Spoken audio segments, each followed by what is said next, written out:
Good morning সকলোকে। আজি লক্ষী পূজা বুলি পায়স অলপ বনাইছিলোঁ, তাকে ভাবিলোঁ আপোনালোকৰ লগত শ্বেয়াৰ কৰোঁ। গাখীৰখিনি উতলিবলৈ দিছোঁ ধুনীয়াকৈ। দি লৈ ইয়াতে চাউল উহাই দিম। গাখীৰ প্ৰায় 1.5 লিটাৰ, তাত মই এপোৱাহে চাউল লৈছোঁ, পানী একেবাৰে ব্যৱহাৰ কৰা নাই। এতিয়া গাখীৰখিনি উতলিল, এতিয়া চাউলখিনি ধুনীয়াকৈ এড কৰি দিম। এতিয়া চাউলখিনি এড কৰি দিলোঁ। লৈ এনেকৈ অলপ সময় লৰাই থাকিম। লৰাই থাকিলে মানে তলত লাগি নধৰে, গতিকে ধুনীয়াকৈ লৰাই থাকিলে ভাল আৰু। আমাৰ পায়স অলমষ্ট ৰেডিয়ে হৈছে আৰু। এতিয়া ইয়াতে চেনি নিমখ এড কৰি দিম। এড কৰি দিছোঁ, দি দিছোঁ এয়া মৌ,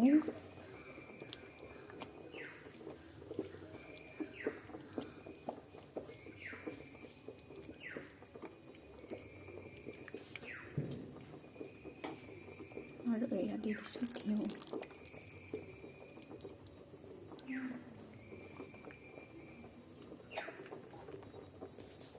আমাৰ পায়স ৰেডি হৈ গ'ল।